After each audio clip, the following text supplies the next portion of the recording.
Hey, what's going on everyone? It is Rustic here and welcome back to another video. So today we're going to be doing something a little bit different, and instead of doing a Pokemon video, I'm going to be showing you guys how to use keyframes to make some moving animations, and I'll show you what you can do with keyframes other than those moving animations. So what do I mean by moving animations? Well, I made an example of that. So if we just go ahead and open Final Cut Pro. So here I've made a image of a soccer ball move from this corner to that corner. So if we observe here, you can see the soccer ball moves there to there.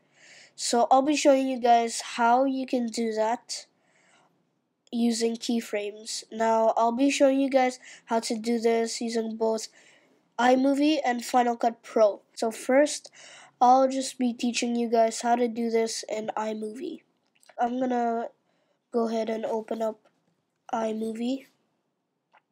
Wait for that to load. Alright, there we go. So iMovie has loaded up, and I'll go ahead and make a new movie. And we'll just do no theme one, and we can do how to use keyframes. Alright, so here we go. We have our new event, and what I have here is I have a background image and I have a soccer ball image. So what I'm going to do is I'm going to place the background image here.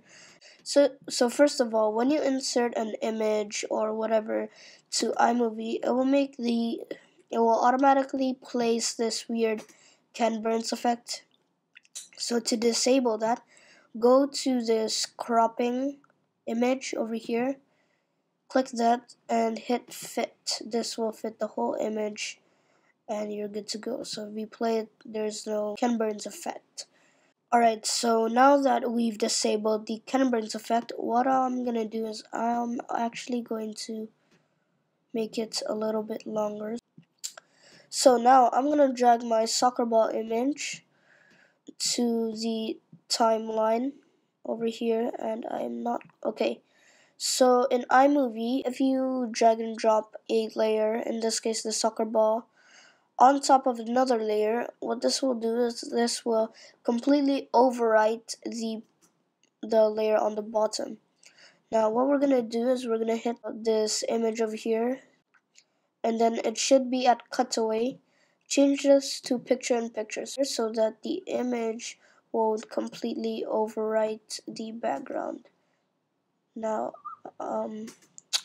it has this weird little effect here.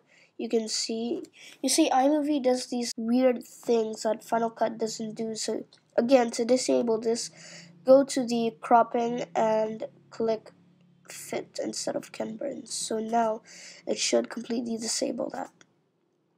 So yeah, there we go. And by the way, to disable this automatic fade in effect that iMovie puts in, if you put your cursor over the layer, you'll see these weird dots. Just drag them to make it so that they're at the corners. So now I won't make the fade in effect.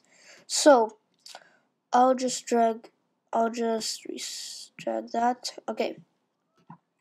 So what I'm gonna do is I will select the soccer ball image layer, and I will drag my timeline cursor to the point where I want it to start moving.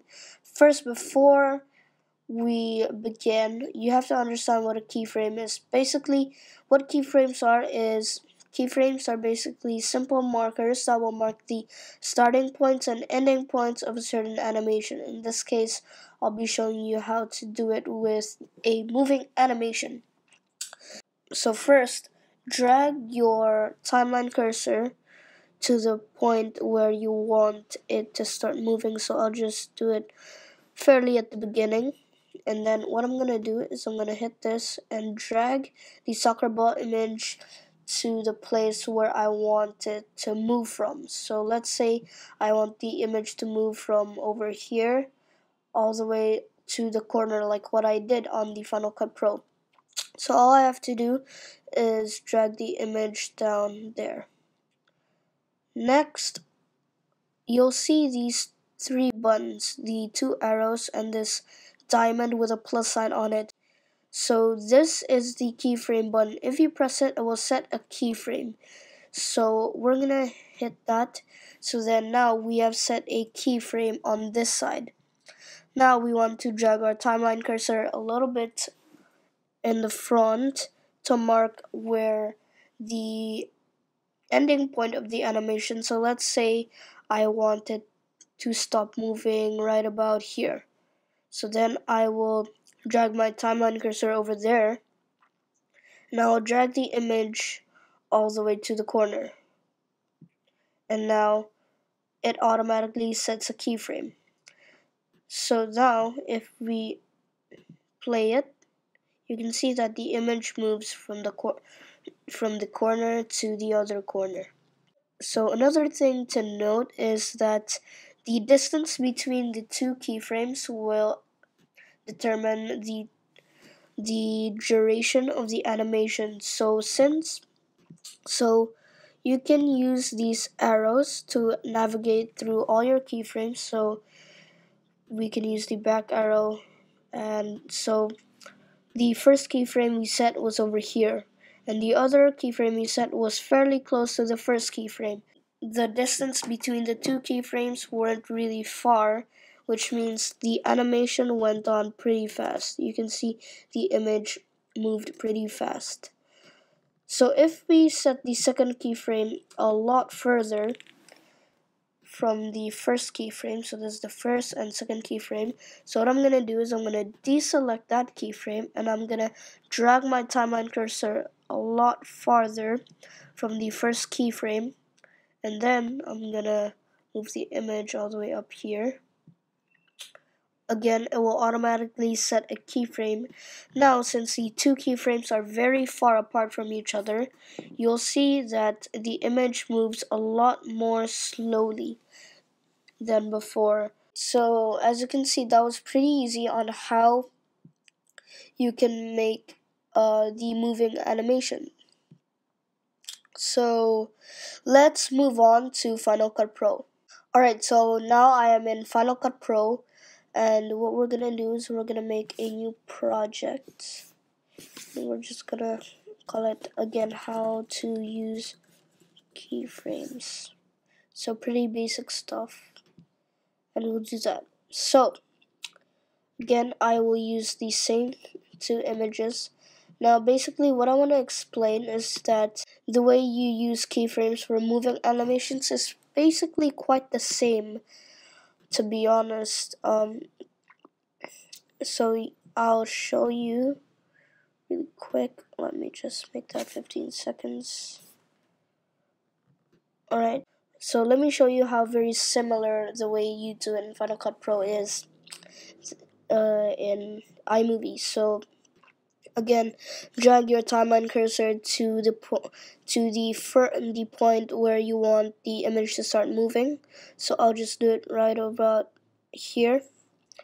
Then I'm gonna and I will place the image to the place where I want it to move from. So let's say I want to move it from here. Then set a keyframe. The keyframe buttons are over here. Again, two arrows, and the keyframe button basically the same. And then I'll drag my timeline cursor a little bit apart. I don't want to make it too long because I want the moving animation to be fast. And then I'll drag the image. Now the thing about Final Cut Pro is you'll be able to see the arrow. And this is very helpful because you'll be able to keep track of what your keyframes are doing.